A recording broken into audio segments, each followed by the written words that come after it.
What's going on, guys? Likely Podcast, episode 9. Let's do this shit. First things first, I want to give a shout out to my boy Ewan. He commented like two, three episodes ago, and I meant to give him a shout out in the last video, but I forgot, so shout out Ewan. Yeah, this episode, I've been talking like last couple of episodes, I was talking about acting and shit, and this one, I just. Like, the world is gone fucking nuts right now with this whole coronavirus fucking shit. Oh, we're all gonna die, what have you. Guess what? We're all gonna die. It might not be corona, it might be fucking heart disease, it might be cancer, you might get stabbed in the fucking eye with a high heel over a fight for fucking toilet roll. Who the fuck knows? But let me make this very clear. I assumed everyone knew this. You should never assume anything, but I just assumed that everybody knew this. But the way that people are walking around out there and the way they're just fucking sleepwalking through life, it kind of makes me think that a lot of people don't actually realize this one salient fact. You, me, everyone you love is going to fucking die at some point. Like, the moment you're born, the clock starts fucking ticking. And I keep talking to people, or I keep meeting people, or I know people, and it seems like they're waiting for their life to kick in, you know? Like, I know people with kids and they'll say, oh, I'm going to do this, oh, blah, blah, blah. And it's like, oh, have you done that yet? And it's like, oh, no, I'll wait till the kids are up and gone. Or, people are working for like jobs, or people are working at jobs for other people. And they're going in and they're giving like everything they've got, like from 9 to 5 every day for someone else's dream. And then they get home and they're exhausted, and all the things that they said they were going to do, all the things they want to do, all the hopes and dreams that they have, they just don't have time for that. They're tired. They need to get to sleep so they can get up in the morning to go back and make someone else money, or make someone else's dream a reality, or make someone else more successful, or whatever the fuck. And that's what I want to say to you right now, people. We're all going to die. Every single one of us. Your life is going to end one day. And guess what? It might be tomorrow. Someone watching this might literally die right now. Their heart just might fucking explode. They might get an aneurysm, whatever the fuck. And the reason I'm saying this is, your life is very short. Like, even if, like, the oldest recorded living person was 122, 122 years is fuck all in the grand scheme of things. Like, I, I think I'll be lucky if I hit 60, Like, just my lifestyle choices, the fucking coronavirus, whatever the fuck. I'll be lucky if I hit 60. I'm 32, so that's half of my time on this planet, in this lifetime, whatever. Like, don't bring fucking heaven and hell into it, or reincarnation, or like, just don't worry about what happens after this life, because right now you're living this life. This is all that is important. The shit that happens after this, you'll find out after it, Like, you don't pick up a book and then just skip straight to the end page, like, oh, oh, cool, and put that book down. That's fucking pointless. And this is what I love. Like, I love old sayings. Do you know what I mean? Like, a picture speaks 1,000 words. Like, that wasn't like spat out by a computer, or fucking, that wasn't a bunch of monkeys in a typewriter. That was just someone said that, and someone else said, ah, I like that. That makes a lot of sense. One picture speaks of it. Yeah, I like that. And there's loads of old cliches, and because I've just went on a tangent about cliches, I forgot the one that I was actually talking about. But life is short, And like, there's just so many people that are just not living the life they want to be living, and then they've got so many excuses for why they're not living the life they want to be living. Like, I trained parkour for 17 years, and a lot of time I'll meet people, and I'll be, oh, I'm a free runner, blah blah blah, and they'll go, oh, is that parkour stuff? I'd love to try that. It's like, well, I teach it as well if you want. Oh, no, no, no. I was playing football when I was 15, and I twisted my knee, and it's not been the same ever since. Blah blah, excuses, blah blah, fucking blah. I shared a video the other day of a little girl doing a gymnastics routine on a beam, and she had no legs, like gone at the fucking waist, no legs whatsoever. You know, and I'm pretty sure that this little girl, I don't know how old she is, I don't know her story, I'm just fucking imagining shit here. But do you not think that that little girl with no legs, when she started telling people, "Oh, I think I want to be a gymnast," what kind of reaction do you think she got to that? You know, it was probably a lot of doubt, a lot of fucking, "Oh, I don't really think that's for you," or blah blah blah. There must have been someone standing by her. Maybe the parents saw the potential. Maybe the parents took the stance that they never wanted to exclude her from anything just because of her disability or whatever. I don't know. I'm just making shit up here, but that little girl, she was in like a leotard. She was in a gymnastics hall. She was doing a gymnastics routine on a bar, and she had no fucking legs. Right? I've seen videos of free runners. Like there was a great free runner, Max. I can't remember his second name, but he had like no hand. His arm stopped about here, and he was a fucking epic free runner, like a great free runner. And now he's a musician and like plays guitar and shit. Like, dude's got one hand and he plays guitar well, like really well, you know? And that's especially about playing guitar. I read something years ago or watched, I don't know where the fuck I'm getting this, but it said that the number one skill that men would like to have, or the number one hobby or whatever the fuck, is to play guitar, right? Now, playing guitar, I'm not gonna say it's easy, but it's a learnable skill, you know? It ain't like fucking rocket science or fucking brain surgery or whatever. You can watch videos on YouTube. Go buy yourself a guitar, go to fucking Cash Converter, spend 30 quid on an acoustic guitar, and then bring up YouTube videos. And within 6 months, you'll be able to play fucking Wonderwall or a wee bit of fucking the Beatles or whatever the fuck you're into. You know what I mean? If that's something you want to do, then go and fucking do it. Life is short. And the biggest excuse that I hear is, "Oh, I just don't have the time. Oh, yeah, I'd love to learn to play guitar, but I just don't have the time. Oh, I'd like to get fit and healthy. I just don't have the time. I just don't have the time." But then these same motherfuckers that are saying they don't have time to improve themselves or to better themselves or to go out and live the life that they want to live, the next conversation they'll tell you how they're all caught up on every single fucking TV season that's been released in the last 18 months, or they'll tell you that they watched every fucking football game over the weekend, you know? Or they'll say, "Oh, yeah, I went out Saturday night and I got fucking wrecked, and then Sunday I just couldn't do fuck all, I was hungover all day." That's time, okay? That is time. The time that you dedicate to watching fucking whatever the fuck you're watching, The Witcher, fucking whatever the fuck, the time you dedicate to supporting people playing football, people who you do not know, and you're fucking cheering when they go out and score a goal, all that kind of shit. That's time you could be putting into yourself. And please don't be sitting here thinking I'm preaching or some shit. I'm honestly the laziest dude that I know. Like, I might not be the laziest dude. You know, there might be like, what I'm trying to say, I'm an incredibly lazy person. But when I want to do something, I do it completely, like 100% dedicated to it. No, that's a lie. That's a lie. I'm lazy, but I still get there and then I still do the things that I want to do, and I'll just try my hand at things just to say that I've done that thing. Like when I started training free running, I saw a documentary, Jump London. It was like the first time parkour had really been seen outside France to like the masses and all this kind of shit. That aired in 2003. The documentary finished. I phoned my buddy. I was like, "Did you just watch that shit?" He's like, "Yeah, that was fucking awesome." I'm like, "Do you want to try doing this shit?" He's like, "Yeah." I'm like, "Cool, we start tomorrow." Right? So that was it. I'd seen it on TV, knew fuck all about it. There was no YouTube back then. There was no fucking information in this shit. We just went out the next day, started fucking jumping off walls and doing rolls and fucking trying to kill ourselves doing flips and all this kind of shit.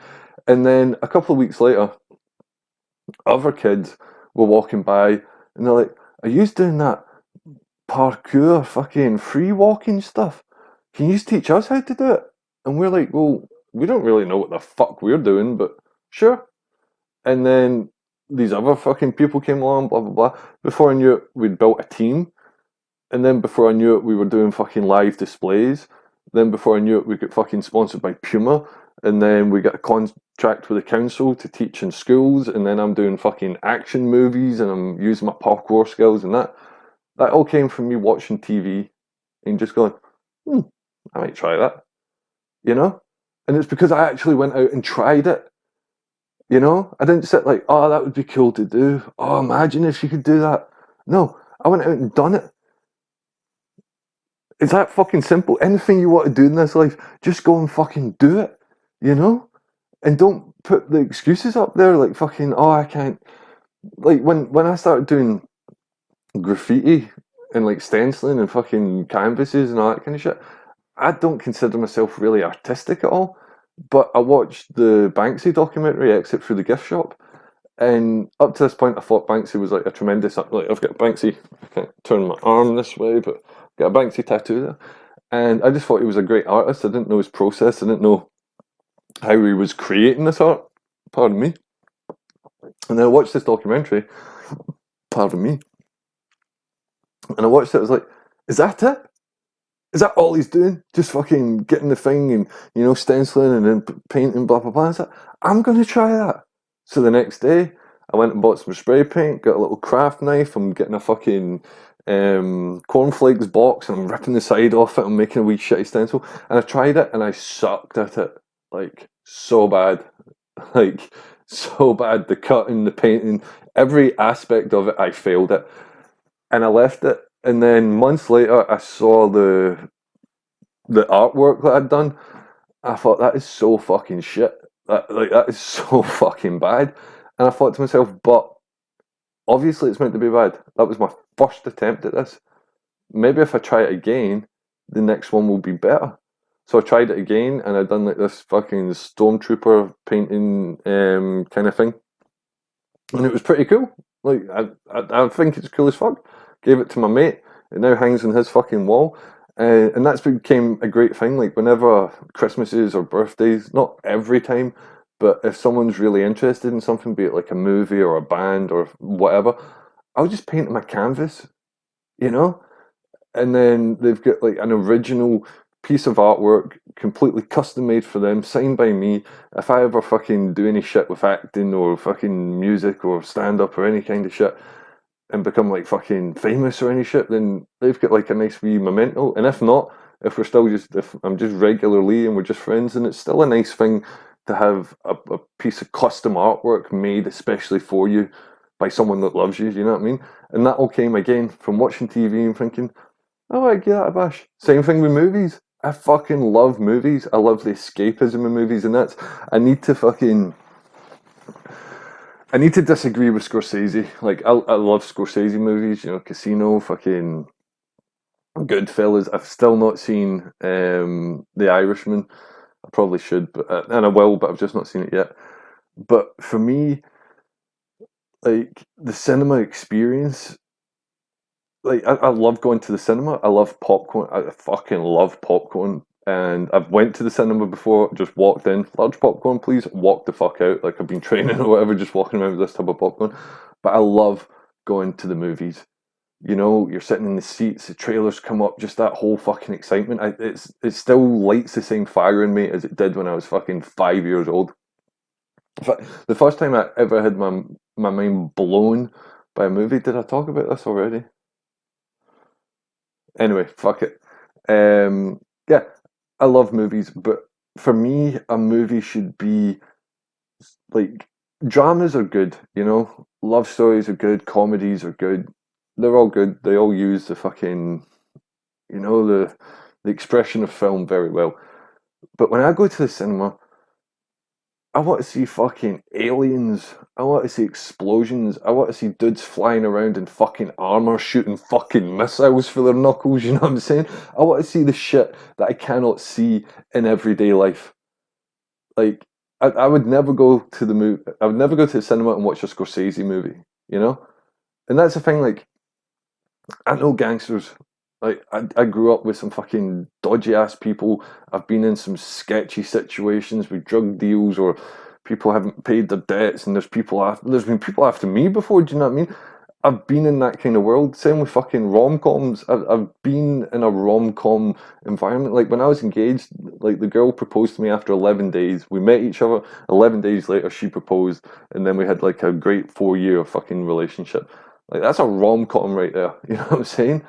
And in terms of drama and fucking, it's just shit you can see in everyday life.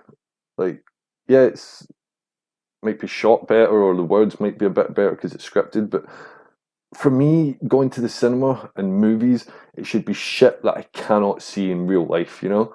Like, I'm not the biggest fan of the Fast and Furious franchise, but I like what the fuck they do.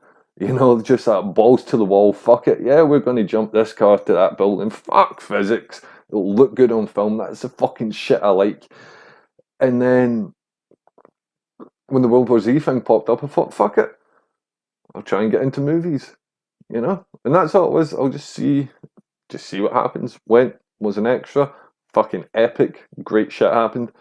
Then tried it for college, fucked it, got a lead role in a film, then fucking commercials, got flown to the States, all this kind of shit. And it all just came from me going, yeah, fuck it, why not?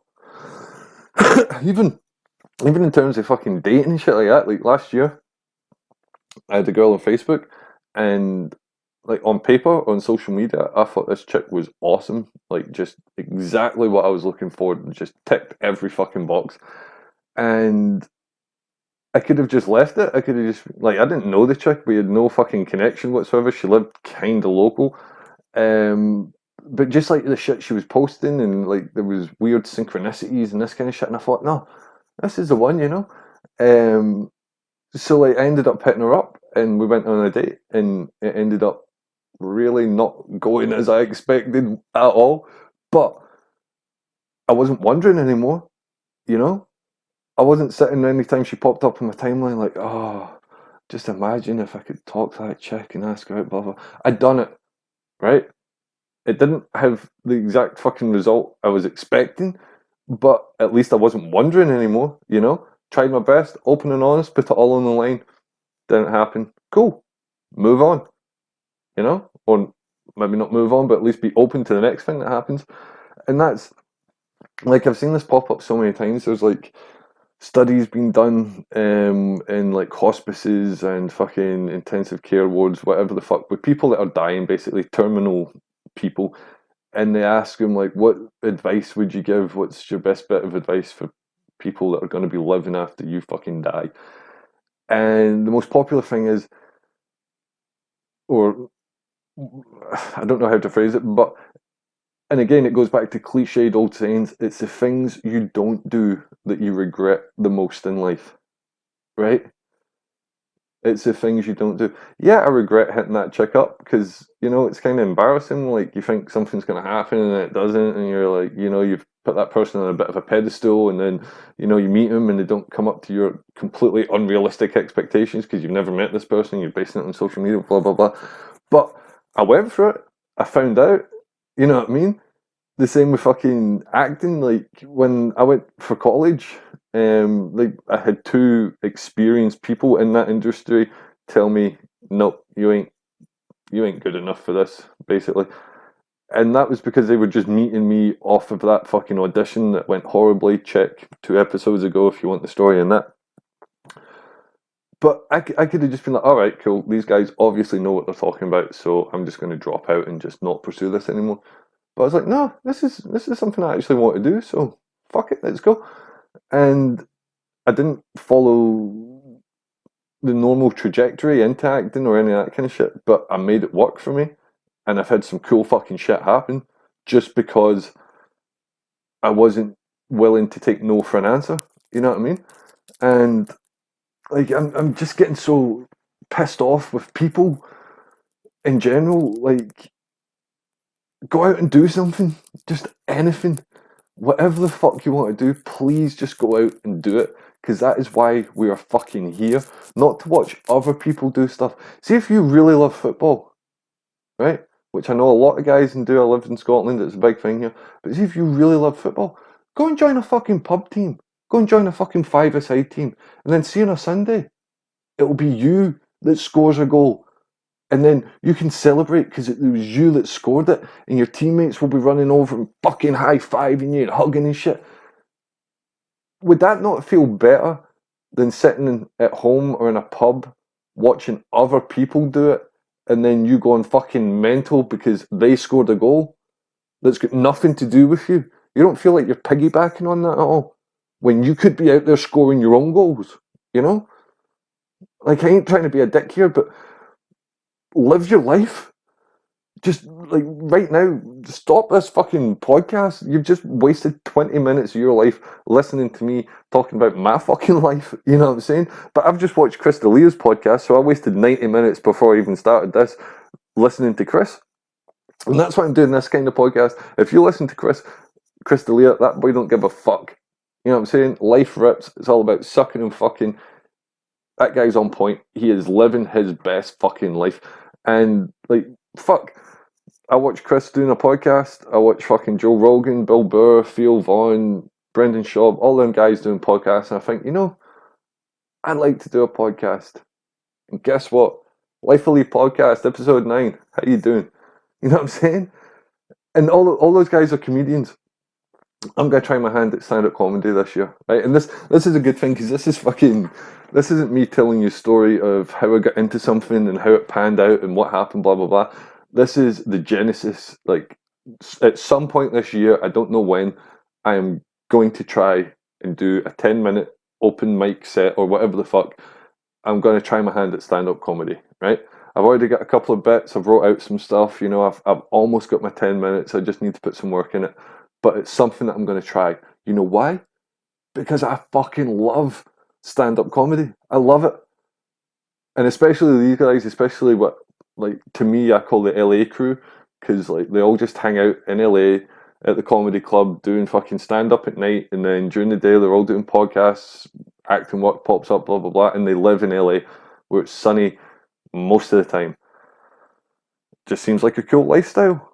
And if that's what these guys are doing, and that's the life they live off of what they're doing, then yeah, I'll try my hand at stand up. Fuck it. If nothing else, it'll make me a better performer overall. Right? Like that's why I'm doing this podcast as well. Oh, I meant to make a point because I always have to watch my podcast when I'm editing because my fucking editing software is a piece of shit and I actually need to watch each episode and like timestamp if I need to do shit, which I've not been doing. When I started doing this, I thought, oh yeah, when I'm talking about stuff, I can like pop in photos and videos of what I'm talking about. But my editing software, not even the software, it's the computer. It doesn't have the processing power to, when I play back in the editor, it skips.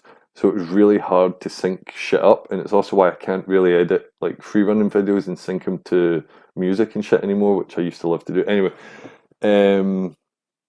fuck was I talking about there? Fuck. But yeah, I'm gonna try stand-up comedy this year, and oh yeah, that's the thing.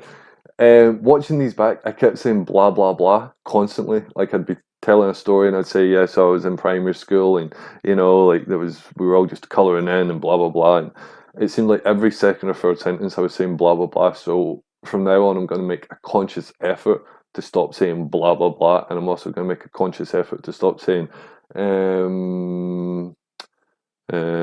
you know, and that I would never have known this if I hadn't been watching these back. So, and it's really interesting to watch yourself back. Like, how often do you get to actually see the expressions you make when, like, you're trying to remember something, or when you suddenly get an idea and you're all hyped? Like, most of the time, people only see themselves when they're checking themselves in the mirror or in pictures, but I'm getting to see like half an hour of how I actually, of my whole entire being, you know, the mannerisms I make and the way my face moves, and just it's fascinating. And for someone that's pursuing acting and performance and that kind of shit, it's a really good insight to see exactly how you interact, especially when you're interacting with no one, you know.